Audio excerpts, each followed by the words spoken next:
SBC Media. Welcome to the iGaming Daily Podcast, analysing the news from the betting and gaming industry all over the globe, supported by Optimove, the #1 CRM marketing solution for the iGaming market. It's a bird. It's a plane. It's a casino in the sky. Ever since Delta teased an impending partnership with Draftkings, the gambling industry has been buzzing about the prospect of in-flight gambling. One state lawmaker even proposed a bill about it. There's one little problem, though, and we're going to tell you what it is on today's episode of iGaming Daily. iGaming Daily is brought to you by Optimove, the #1 CRM marketing solution for the iGaming market. I am Jessica Welman, editor of SBC Americas, joined by media manager Charlie Horner. And Charlie, I'm going to break the fourth wall for a minute. I will be there by the time y'all listen to this pod, but perhaps it's because I am headed to Manchester tomorrow that I was like, let's talk about planes. Yeah, brilliant. We're all very excited to welcome you to the Manchester office, Jess. Looking forward to seeing you in person. Yeah, I've got my food all planned out. Going to get a meat pie, Indian food. Oh, nice. I'm going to the Man U game. Wow, that'll be a moment. I know. I wasn't like, let's go. It was more our boss was like, you're taking this ticket and going. So, all right. Everybody in the office, normally I feel like we do our little American stuff and the rest of the team's like, whatever, go enjoy your pod. And when I was like, we're talking about in-flight betting, I felt like the Slack channel just kind of lit up, just like, excuse me, what? So, when you heard... So this is what happened first.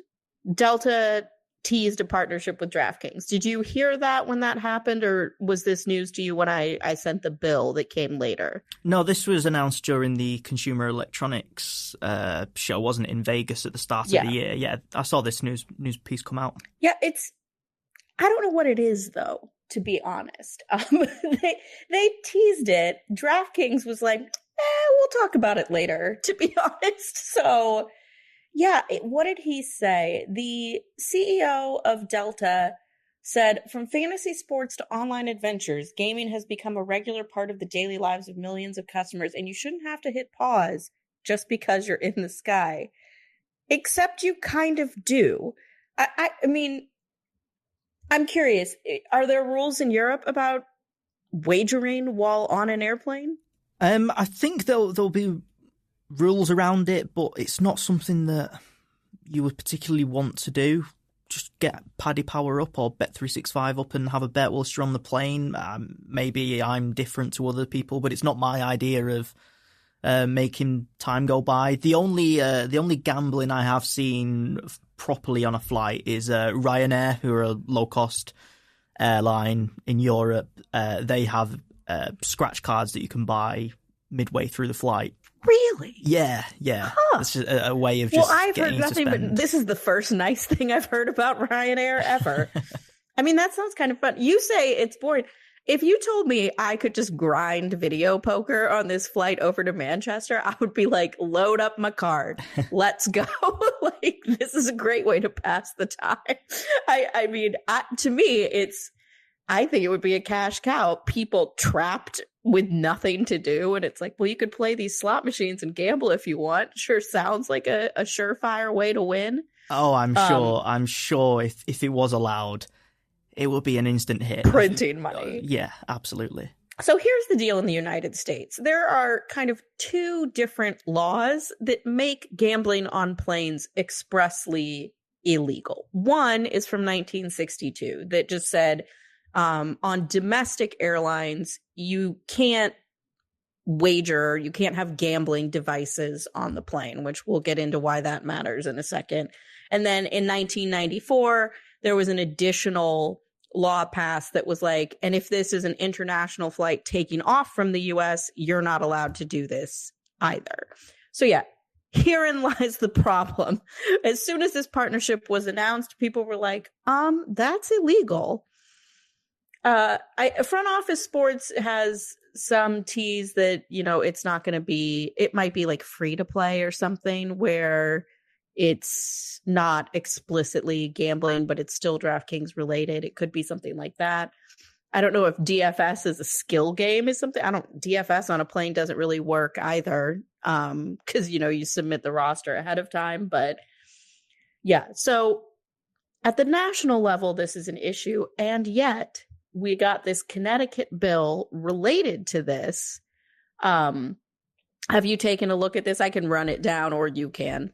I've seen little parts of this, but if you'd like to give us it's give us a pretty lowdown. brief. It's just a single paragraph that basically says, if it is a plane taking off from an airport in Connecticut, by the way, like big airports in Connecticut, there is one, Hartford, which isn't that big.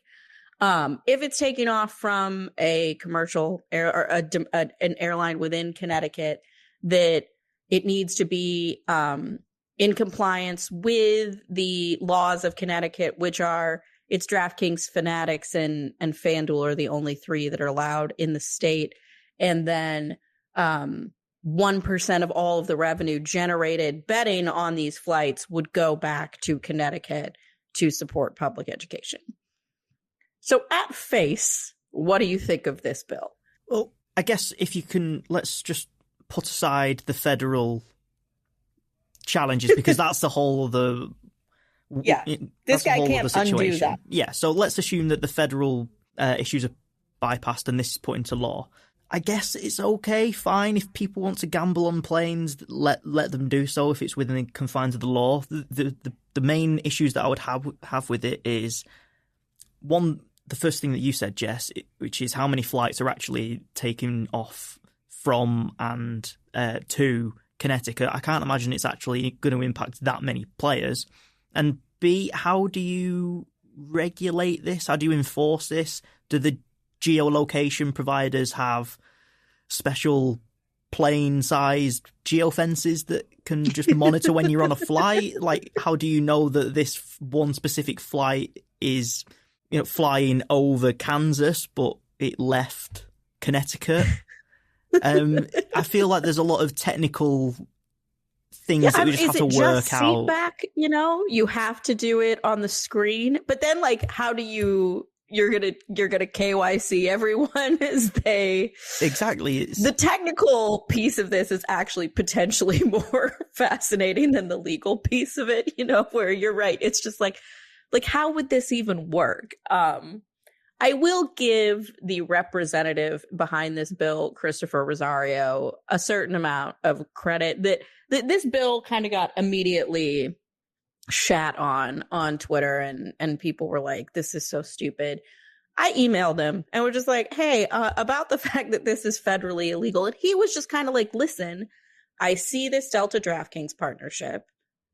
I just want to get out ahead of it, and I want to kind of preemptively put something in place that if this does happen, there is a means for us as the state of Connecticut to benefit from it. And I get that. That's actually not that abnormal. You think about New Jersey kind of preemptively passed sports betting while PASPA was still in place.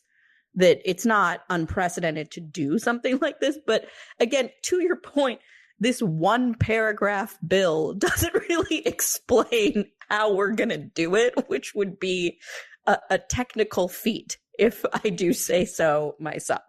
Yeah. I guess it's, props to the representative for having the initiative to draft this up and to try and get ahead of the game, because if things work in his favor, then it's great for him. It's great for the industry as well. But there's a lot of unanswered questions, I would suggest. Yeah. Here's where I will say, again, as I said, the technical piece of this is a lot more interesting than the legal piece of this. But Front Office Sports did speak with Daniel Wallach, who's a gaming attorney. I think if you're listening to this pod, you honestly are probably in the industry enough to know who he is. The letter of the law on the Gambling Device Act is that you can't have a gambling device on planes. You can't have a roulette table by the bathroom.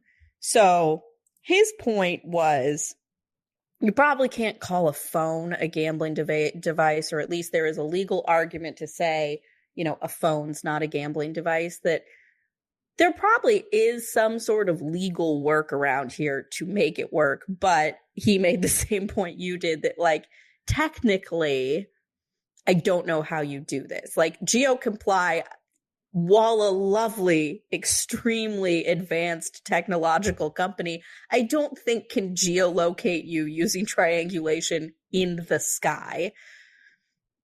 So it's just like how on earth this would work through your phone remains a mystery. Yeah, and this is the crux of this whole story, is that we are very, very scant on details. Even the non-announcement, it was just a paragraph from a statement that the Delta CEO it was like said at a conference.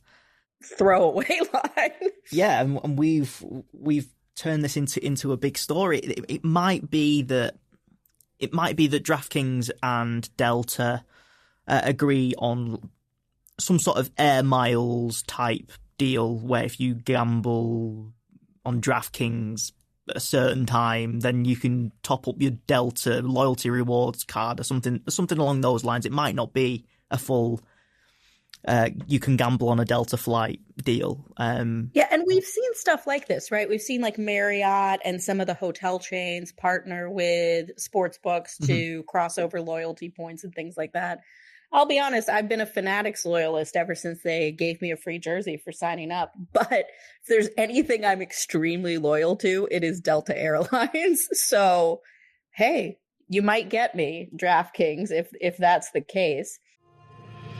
SBC Leaders connects the gambling industry's top-tier operators and associations to share the best ideas, collaborate on solving the biggest issues, and push innovation throughout the betting and gaming industry. If you're an operator and want to join the discussion, visit sbcleaders.com for more information. I feel like I can't talk about wild out there gambling ideas and the state of Connecticut without inevitably mentioning Senator Richard Blumenthal. he's always there, man. A federal Connecticut lawmaker, Senator Richard Blumenthal, decided that he needed to write, and he's written several open letters to the industry, just generally, and I appreciate some of them, that he is generally just like, WTF, dude, this is too far. So he penned an open letter to DraftKings and Delta.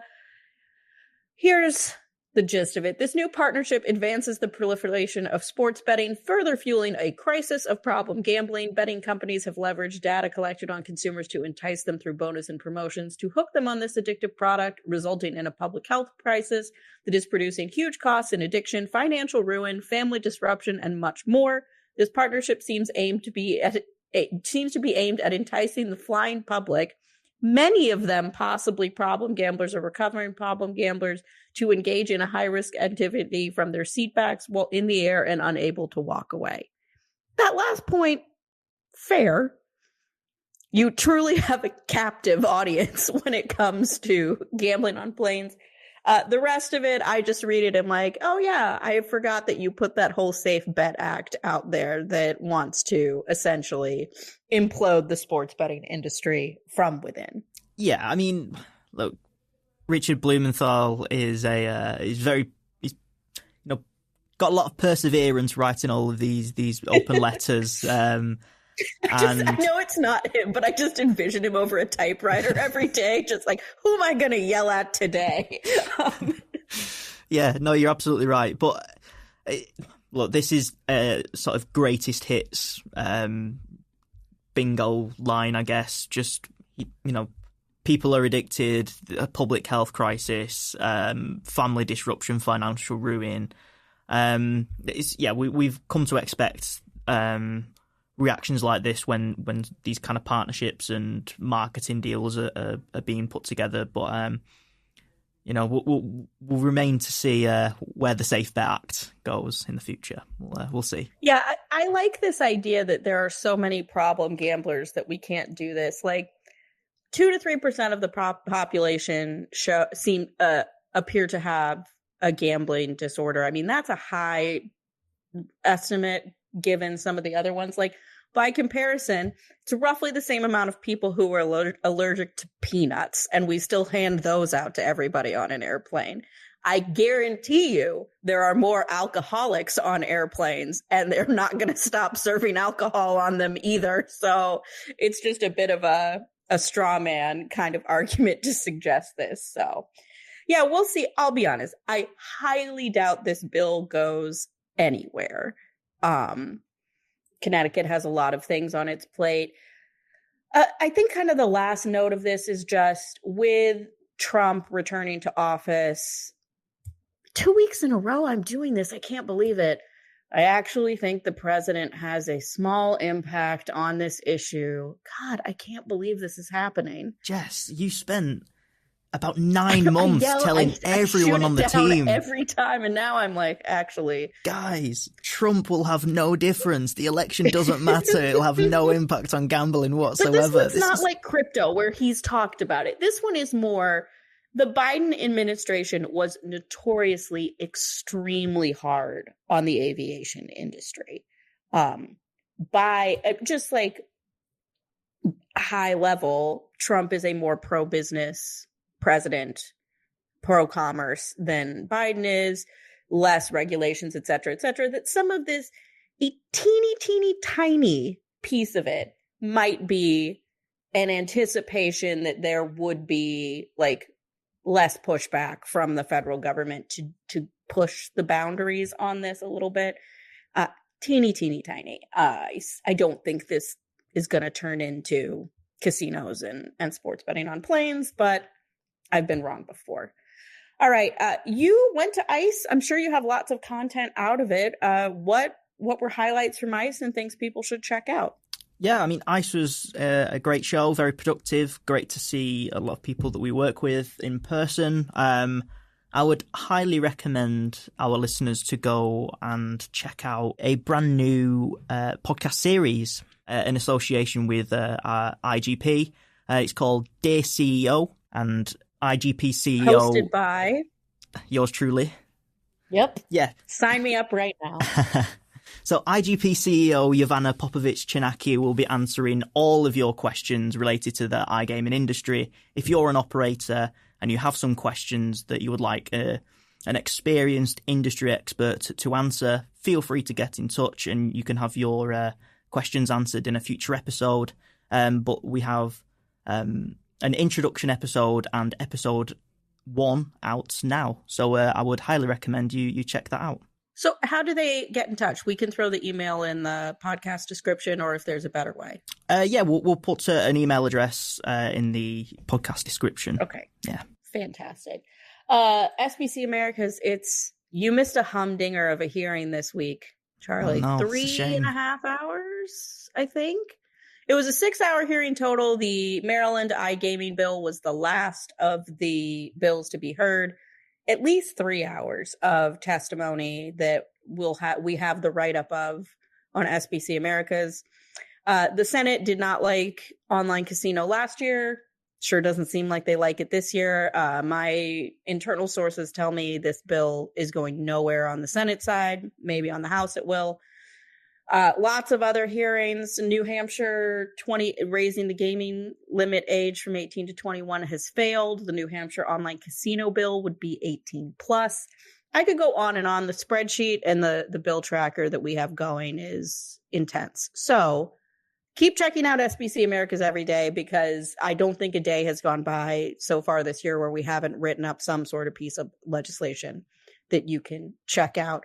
In the meantime, enjoy the rest of your week. I'm going to enjoy my week in Manchester. As you listen, I am probably chit-chatting with Charlie over fish and chips or some prawn cocktail crisps. And in the meantime, we will see you next time on iGaming Daily. Thank you for listening to today's iGaming Daily podcast, supported by Optimove, the #1 CRM marketing solution for the iGaming market. If you want to find out more about some of the subjects raised today, feel free to explore any of the sites in the SBC News Network or check out the latest edition of the SBC Leaders magazine. Happy reading.